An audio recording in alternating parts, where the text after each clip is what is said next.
الحمد لله نحمده ونستعينه ونستغفره ونؤمن به ونتوكل عليه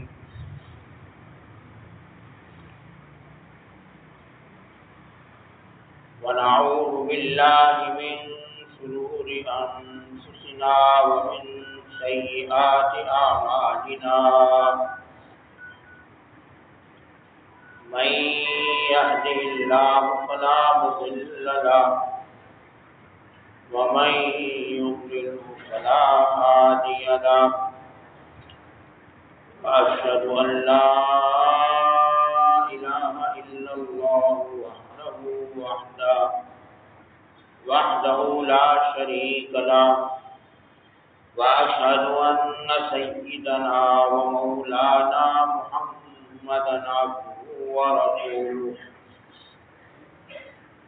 أما بعد فأعوذ بالله من الشيطان الرجيم بسم الله الرحمن الرحيم وقال الملك إني أرى 7 بقرات سمان يأكلهن 7 عجاف وسبع سنبلات خضر وأخر يابسات يا أيها الملأ ائتوني في رؤياي إن كنتم للرؤيا تعبدون صدق الله مولانا العظيم. میرے محترم دوستو بزرگو، اللہ جل شانہ ہمارے خالق و مالک ہیں، ہمیں پیدا کرنے والے ہیں. انہوں نے اپنی آخری کتاب قرآن پاک ہمیں عطا فرمائی ہے، جس کے بارے میں اللہ جل شانہ خود ارشاد فرماتے ہیں کہ تبیانا لکل شیء، یہ قرآن ہر چیز کو بیان کرتا ہے. میرے دوستو، جو حالات رہتی دنیا تک پیش آ سکتے ہیں یا پیش آئیں گے، اس کی کوئی نہ کوئی اصل، کوئی نہ کوئی جزیہ، کوئی نہ کوئی اصول اس کا ہمیں قرآن میں مل جائے گا، جس کے ذریعے ہم ایک بات کی حقیقت تک پہنچ سکتے ہیں اور ایک بات کی حقیقت معلوم کر سکتے ہیں. اللہ جل شانہ نے نبوت عطا فرمائی 1,24,000 انبیاء علیہ السلام کو، جن میں آخری نبی اللہ کے نبی حضرت محمد صلی اللہ علیہ وسلم ہیں، جن کے پاس وحی آتی تھی. اللہ نے ان کو وحی کی دولت عطا فرمائی تھی، لیکن احادیث سے بات معلوم ہوتی ہے کہ آپ صلی اللہ علیہ وسلم کو جب وحی ملی ہے، اس سے 6 ماہ پہلے اللہ کے نبی کو خواب نظر آنا شروع. اللہ کے نبی کو خواب آتے تھے اور پھر ان کی بالکل ایسا لگتا تھا کہ وہ چیز بالکل آنکھوں کے سامنے آ گئی جو اللہ کے نبی نے خواب میں دیکھی ہوتی. تو یہ 6 مہینے مسلسل یہ حالت اللہ کے نبی کی رہی ہے کہ 6 ماہ اللہ کے نبی کو مسلسل خواب آتے رہے ہیں. اس لیے اللہ کے نبی نے خواب کے بارے میں فرمایا ہے کہ خواب نبوت کا 46واں حصہ ہے، کہیں فرمایا 47واں حصہ ہے، کوئی زیادہ کہیں کم بتایا. کئی قسم کی احادیث آتی ہیں اللہ کے نبی کی. اس لیے میرے دوستو، خواب کی دنیا ایک ایسی دنیا ہے جس کی ایک حقیقت بھی ہے، لیکن اللہ کے نبی نے ہمیں یہ سمجھا دیا اور بتلا دیا، اور علماء نے اس کے بارے میں ہمیں تحقیق کر کے یہ سمجھا دیا کہ خواب کون سا سچا ہوتا ہے، کون سا جھوٹا ہوتا ہے، کون سا شیطانی ہوتا ہے، اور کون سا خواب ایسا ہوتا ہے کہ وہ صرف خیالات ہوتے ہیں، خیالات کے علاوہ کچھ نہیں ہوتا۔ اس لیے اللہ کے نبی صلی اللہ علیہ وسلم نے فرمایا جب قرب قیامت کا زمانہ قریب آئے گا تو لوگوں کو خواب نظر آئیں گے، جتنا کوئی سچا آدمی ہوگا اتنا ہی خواب اس کو سچا نظر آئے گا، اور جتنا کوئی بڑا جھوٹا ہوگا اس کو خواب بھی جھوٹے نظر آئیں گے۔ اور یہ بھی ہمیں بتلا دیا قرآن پاک میں اللہ نے لهم البشریٰ فی الحیات الدنیا وفی الآخرہ، کہ ان مسلمانوں اور ایمان والوں کے لیے بشارت ہے دنیا اور آخرت میں، جس کا مطلب علماء نے تفسیر میں یہ بیان کیا ہے کہ اللہ جل شانہ بعضوں کو بشارت دنیا میں دیتے ہیں خوابوں کے ذریعے، لیکن اللہ کے نبی صلی اللہ علیہ وسلم نے ہمیں سمجھایا، بتلایا، احادیث میں آتا ہے اللہ کے نبی نے فرمایا لوگوں بعض خواب شیطانی ہوتے ہیں،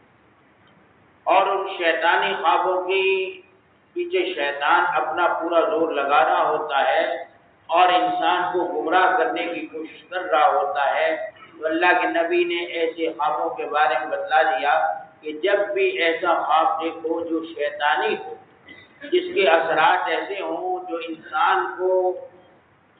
بہت سی ایسی چیزوں سے روک دے جو شریعت نے جن کا بارے میں حکم دیا ہے، اور شریعت کے خلاف کوئی حکم دے تو وہ یہ سمجھ لے کہ یہ خواب شیطانی ہے، یہ خواب رحمانی نہیں ہے، اللہ کی طرف سے نہیں آیا، یہ شیاطین نے اپنا کرتب دکھایا ہے۔ تو اللہ کے رسول نے ہمیں بتلایا کہ ایسے خواب کے بعد آدمی اٹھنے کے فوری بعد اعوذ باللہ من الشیطان الرجیم 3 دفعہ پڑھے، اور 3 دفعہ آیت الکرسی پڑھے، اور پڑھنے کے بعد بائیں طرف دھکار دیں۔ فرمایا کہ اللہ جل شانہ اس آدمی کی حفاظت فرماتے ہیں اور اس کو کوئی نقصان نہیں پہنچنے دیتے۔ اور دوسری بات اللہ کے نبی نے فرمایا بعض دفعہ انسان کا حال یہ ہوتا ہے کہ اس کو دل میں کچھ خیالات آتے ہیں، اور انہی خیالات میں وہ سوچ رہا ہوتا ہے، تو رات کو اس کی روح پھر انہی خیالات کو اس کو خواب کی شکل میں دکھلاتی ہے، اور پھر وہ خواب جو ہے فرمایا ان کی کوئی حقیقت نہیں ہوتی، صرف وہ خیالات ہوتے ہیں جو انسان دن بھر سوچتا رہتا ہے، جن کے بارے میں انسان کی توجہ مرکوز رہتی ہے، وہی خواب اس کو اللہ جل شانہ رات کو دکھاتے ہیں، لیکن اس معنی میں کہ وہی خیالات خواب کی شکل بن جاتے ہیں۔ اور پھر تیسرے درجے میں فرمایا تیسرے خواب وہ ہوتے ہیں جو سچے ہوتے ہیں، لیکن اس کی تعبیر ہر آدمی نہیں دے سکتا، اس کی تعبیر کے لیے ایسے علماء کی ضرورت ہوتی ہے جو علماء تعبیر کے ماہر ہوں اور تعبیر کو جانتے ہوں، انہی سے وہ تعبیر پوچھی جاتی ہے۔ ہر آدمی کا کام نہیں ہے کہ ان خوابوں کی تعبیر دے۔ اس لیے ایک عجیب خواب تاریخ اور احادیث کی کتابوں میں آتا ہے، بہرحال ایک خواب جو ہے علامہ ابن سیرین رحمۃ اللہ علیہ کے زمانے میں عجیب خواب پیش آیا۔ یہ اللہ کے نبی کے بعد بہت بڑے تابعی ہیں علامہ ابن سیرین رحمۃ اللہ علیہ، جن کو اللہ کے نبی کی امت میں بتلایا جاتا ہے کہ یہ خوابوں کی تعبیر کے امام تھے، اور اللہ نے ان کو اتنا ملکہ عطا فرمایا تھا کہ خوابوں کی تعبیر وہ دیا کرتے۔ اس لیے امام مالک رحمۃ اللہ علیہ جیسے امام ابو حنیفہ جیسے امام، یہ بڑے بڑے امام جو تھے، ان کو کبھی خواب نظر آتا تھا تو اپنا آدمی علامہ ابن سیرین کے پاس بھیجتے تھے اور ان سے جا کے کہتے تھے کہ اس خواب کی تعبیر ہمیں بتلا دیں۔ لکھا ہے امام مالک رحمۃ اللہ علیہ نے ایک دفعہ خواب دیکھا۔ امام مالک رحمۃ اللہ علیہ مدینہ منورہ کے امام تھے، مدینہ منورہ کے رہنے والے تھے، جس کو دارالحجرہ کہا جاتا ہے، وہاں کے رہنے والے تھے۔ امام صاحب چاہتے یہ تھے کہ میری موت مدینہ منورہ میں آئے، میری موت مدینہ منورہ سے باہر نہ آئے، اس لیے فرض حج ادا کرنے کے بعد عمرہ کرنا یا حج کرنا اس کے لیے بھی تشریف نہیں لے جاتے تھے،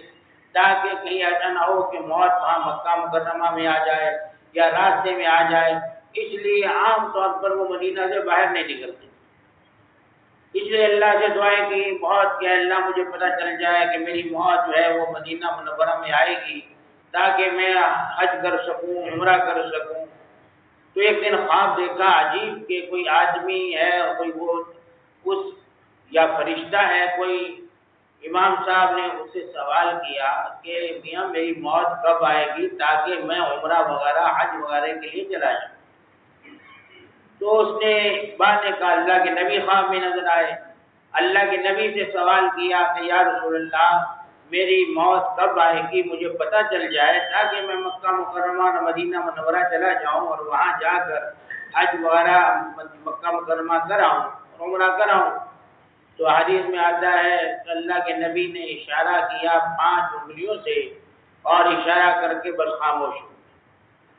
اب یہ بڑے پریشان، 5 سال ہیں، 5 مہینے ہیں، 5 دن ہیں، 5 گھنٹے ہیں، کیا مراد ہے اس کی؟ تو اس پر انہوں نے جا کر کہا، ایک اپنے خادم کو بھیجا کہ جا کر علامہ ابن سیرین رحمۃ اللہ علیہ سے کہو کہ ایک آدمی نے یہ خواب دیکھا ہے اور میرا نام نہیں بتلانا کہ یہ خواب میں نے دیکھا۔ وہ آدمی گیا، جا کر علامہ ابن سیرین رحمۃ اللہ علیہ کے پاس گیا، انہوں نے کہا کہ کس نے دیکھا؟ اس نے خادم نے کہہ دیا کہ میں نے دیکھا ہے۔ انہوں نے کہا تم یہ خواب نہیں دیکھ سکتے، اس لیے جاؤ، جا کے پوچھ کے آؤ جس نے تمہیں بھیجا ہے، اس سے پوچھ کے آؤ کہ یہ خواب کس نے دیکھا ہے، تب میں تعبیر دوں گا ورنہ میں تعبیر نہیں دوں گا۔ وہ گیا امام مالک رحمۃ اللہ علیہ کے پاس، واپس جا کر کہا کہ وہ تو یوں فرما رہے ہیں کہ اپنا نام بتاؤ جس نے خواب دیکھا۔ تو اس پر امام مالک رحمۃ اللہ علیہ نے فرمایا کہ یہ خواب ان کو بتلا دو کہ میں نے دیکھا ہے اور اس لیے میں تعبیر اس کی جاننا چاہتا ہوں۔ تو اس پر انہوں نے کہا ہاں یہ خواب امام مالک کو نظر آ سکتا ہے، اس لیے میں اس کی اب تعبیر دیتا ہوں۔ اللہ جل شانہ کے نبی نے گویا اشارہ یہ کیا ہے کہ مالک اس تعبیر کے بارے میں جو تم مجھ سے اس بارے میں پوچھ رہے ہو کہ میری موت کب آئے گی، یہ اللہ کا معاملہ ہے۔ ان اللہ عنده علم الساعہ، اللہ نے جو 5 چیزیں قرآن پاک میں ذکر کی ہیں کہ 5 چیزیں ہیں اللہ کے علاوہ کوئی نہیں جانتا، ان میں سے ایک بات یہ بھی ہے کہ موت کہاں آئے گی اللہ کے علاوہ کوئی نہیں جانتا۔ تو اللہ کے نبی نے فرمایا کہ یہ ان 5 چیزوں میں ہے کہ اللہ کے علاوہ کوئی نہیں جانتا، اس لیے میں تمہیں کچھ نہیں بتا سکتا۔ تو گویا امام مالک رحمۃ اللہ علیہ کو تعبیر انہوں نے یہ دی کہ یہ 5 چیزوں میں ہے، جس کو قرآن پاک میں ان اللہ عنده علم الساعہ وینزل الغیث ویعلم ما فی الارحام وما تدری نفس ماذا تکسب غدا وما تدری نفس بأی ارض تموت، کہ کون کس زمین پر مرے گا، کب مرے گا، یہ اللہ کے علاوہ کوئی نہیں جانتا۔ تو یعنی امام مالک کو حضور نے بھی جواب دے دیا کہ یہ ان چیزوں میں ہے کہ میں اس کے بارے میں جواب نہیں دے سکتا تھا۔ اور عجیب عجیب خوابات لکھے ہیں، لیکن علماء نے ایک بات میرے دوستوں طے کی ہے، انہوں نے یہ فرمایا ہے کہ اگر کوئی آدمی یہ خواب دیکھے نا کہ خواب میں اللہ کے رسول آیا اس کے پاس یا کوئی نیک آدمی آیا اس کے پاس، اس نے اسے کو کہا یا فرشتہ آیا اور آ کر یہ کہا کہ اپنے بیٹے کو ذبح کر دو، جس طرح ابراہیم علیہ السلام کو خواب نظر آیا تھا، اس طرح کسی کو خواب یہ نظر آیا کہ اپنے بیٹے کو ذبح کر دو، تو علماء نے فرمایا ہے کہ ایسا خواب جو ہے اگر دیکھنے والا اگر اپنے بیٹے کو ذبح کر دے گا اس بنیاد پر کہ جی حضور نے مجھے کہا خواب میں، مجھے فرشتے نے کہا خواب میں کہ بیٹے کو ذبح کر دو، فرمایا کہ ایسا آدمی قاتل کہلائے گا اور ہمیشہ کا جہنمی بن جائے گا۔ یعنی وہ خواب، حالانکہ وہ خواب حضور کہہ رہے ہیں اس کو، فرشتے کہہ رہے ہیں کہ تم ذبح کر دو بیٹے کو، اگر اس نے بیٹے کو ذبح کر دیا تو اللہ کے ہاں وہ قاتل ہے اور قتل کی سزا قرآن نے کہا ہے کہ وہ ہمیشہ ہمیشہ جہنم میں رہے۔ علماء نے یہ بات طے کر دی کہ کوئی بھی خواب ایسا نظر آئے جو شریعت کے ضابطے کے خلاف ہو، اللہ کے حکم کے خلاف ہو، اس خواب کو دیکھنے والا اگر اس پر عمل کرے گا تو قرآن کی نص قطعی ہے اور اللہ جل شانہ کا حکم ہے، ایسا آدمی کبھی بھی نجات نہیں پائے۔ اس لیے علماء نے یہ مسئلہ بھی لکھا، کوئی آدمی خواب دیکھتا ہے کہ خواب میں کسی نے کہا کہ جی بیوی کو طلاق دے دو، بیوی کو طلاق دے کے فلاں سے نکاح کر لو، تو کیا اس پر عمل کرنا جائز ہوگا یا جائز نہیں ہوگا؟ کیا وہ اپنی بیوی کو طلاق اپنے خواب کی بنیاد پر دے سکتا ہے یا نہیں دے سکتا؟ تو علماء نے کہا ہے کہ جب اللہ کے رسول نے خود بتا دیا کہ ابغض الحلال عند اللہ الطلاق، اللہ کو سب سے بڑی ناپسند چیز حلال چیزوں میں طلاق ہے، تو اللہ کا نبی ایسا کبھی حکم نہیں دے سکتا۔ اس لیے یہ اللہ کے نبی کا حکم نہیں، یہ شیطانی اثر ہے، شیطان نے ایسا خواب دکھلایا ہے، اس لیے اس کے لیے جائز نہیں ہے کہ وہ اپنی بیوی کو طلاق دے۔ اگر وہ طلاق دے گا تو اللہ کے نبی کی اس حدیث کے خلاف کرے گا، اور اللہ کے نبی کی اس حدیث کے خلاف کر کہ اللہ کے نبی نے ابغض الحلال فرمایا ہے کہ طلاق دینے والا سب سے بدترین کام کرتا ہے۔ آج مسلمان اللہ معاف فرمائے ذرا سی بات پر خوابوں کو معیار بنا کر یہ سمجھتے ہیں کہ جی فلاں سے طلاق دے دیں اور فلاں سے نکاح کر لیں۔ میرے دوستو، شریعت میں اس کی بالکل گنجائش نہیں۔ اللہ کے رسول صلی اللہ علیہ وسلم نے ہر چیز کے ضابطے بیان کیے ہیں، ہر چیز کے قوانین بیان کی ہیں، شریعت نے اس کے قوانین اور ضابطے بیان کیے ہیں۔ ان ضابطوں پر جو چیز پوری اترتی ہے وہ تو قابل قبول ہوتی ہے، جو چیز ان ضابطوں پر پوری نہ اترے، قرآن و حدیث کے خلاف کوئی بات بھی ہو، کوئی اللہ کے رسول بھی خواب میں کہہ رہے ہیں اس کو، تو یاد رکھیے اس پر عمل کرنا اس کے لیے بالکل جائز نہیں۔ یہ میرے دوستو مسائل جو ہے نا، یہ مسائل انسان ایسے نہیں ہے کہ ہر اپنی مرضی سے جو چاہے کرتا رہے، جو چاہے اپنی مرضی سے وہ کام کرتا رہے اور پھر یہ نام لگا دے کہ میں نے خواب میں یہ دیکھا تھا، اس لیے یہ حکم ایسا ہوگا اور خواب کا حکم ہے اس لیے میں پورا کروں گا۔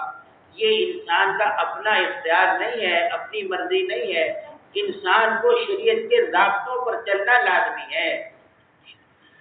شریعت کے ضابطے جو ہے نا ان کو نہیں توڑا جا سکتا۔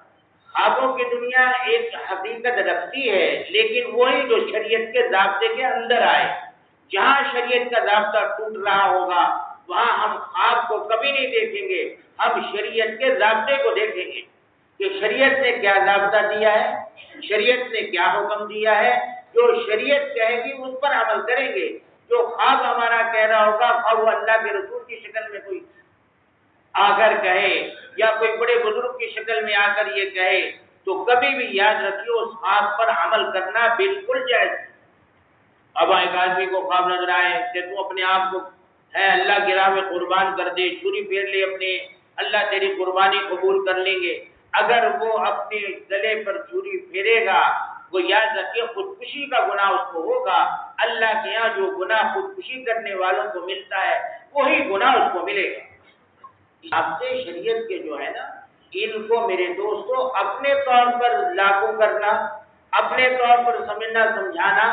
اپنے طور پر یہ بات سمجھنا کہ جو ہم کر رہے ہیں گویا ہم خواب کی تعبیر پر عمل کر رہے ہیں اور ہمارا خواب بالکل حقیقت ہے، ایسا کرنا میرے دوستو بہت دفعہ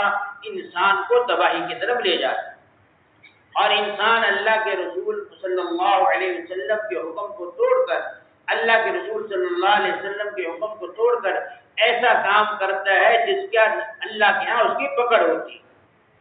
ابھی مجھے خواب یاد آیا لیکن وقت نہیں ہے، انشاءاللہ آئندہ جمعے میں عرض کروں گا کہ کس طرح الحمد للہ علماء جو ہے نا وہ خوابوں کو پرکھتے ہیں شریعت پر،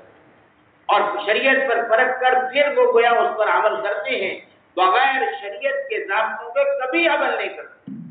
یہ ہر آدمی کا کام نہیں ہے، اس لیے میرے دوستو ایسے خواب دیکھ کر کوئی ایسے کام کرنا جو شریعت کے ضابطوں کے خلاف ہو، یہ بالکل منع ہے، اس کی بالکل شرعاً اجازت نہیں ہے۔ ایسا کرنے والا پہلے علماء سے رجوع کرے، علماء سے اس کے بارے میں تحقیق کرے، علماء جب مسئلہ بتلائیں اس مسئلے پر عمل کرنا ضروری ہوگا، اپنے خواب پر عمل کرنا بالکل جائز نہیں ہوگا۔ اس لیے انشاءاللہ آئندہ جمعے میں کوئی دو باتیں اس کے بارے میں، اور بعض ایسی باتیں جس سے کہ حقیقت معلوم ہوتی ہے کہ علماء کس طرح جانچتے ہیں اور کس طرح یعنی ضابطہ اور حقیقت کو دیکھتے ہیں، شریعت اور حدیث کو دیکھتے ہیں، خواب کو کبھی بھی معیار شریعت کے خلاف نہیں بناتے۔ ہاں شریعت کا کوئی حکم نہ ٹوٹ رہا ہو، شریعت کے کسی حکم پر زد نہ پڑ رہی ہو، ایسی صورت میں علماء پھر خواب کی تعبیر دینے والے جو تعبیر دیں گے اگر اس پر عمل کر لیا جائے اور شریعت کا کوئی ضابطہ نہ ٹوٹ رہا ہو تو اس کی اجازت ہوگی۔ لیکن شریعت کے ضابطے جہاں ٹوٹ رہے ہوں گے وہاں ہمیں اجازت نہیں ہے ہم شریعت کے ضابطوں کو توڑیں اور توڑ کر ہم شریعت کے نام لے کر یہ کہیں کہ یہ اللہ کا حکم ہے، اللہ کے رسول کا حکم ہے، اوپر سے ہمیں وارد ہوا ہے حکم۔ ایسی باتیں کر کر میرے دوستو اپنا ایمان کمزور نہ کیجیے اور ایسی باتوں کو کبھی معیار نہ بنائیے۔ آج کل اخباروں میں اس طرح کے سلسلے بہت چل رہے ہیں، اس لیے یاد رکھیے میں نے عرض کر دیا کہ کبھی بھی کوئی آدمی خواب میں یہ دیکھے کہ جی بیوی کو اپنی کو طلاق دے دے، شرعاً بالکل جائز نہیں ہے اپنی بیوی کو طلاق دے، اور طلاق دے گا اللہ کے ہاں اس پر گناہ ہوگا۔ ابغض الحلال عند اللہ کے قاعدہ کے تحت اللہ کو سب سے ناپسندیدہ چیزیں ہیں۔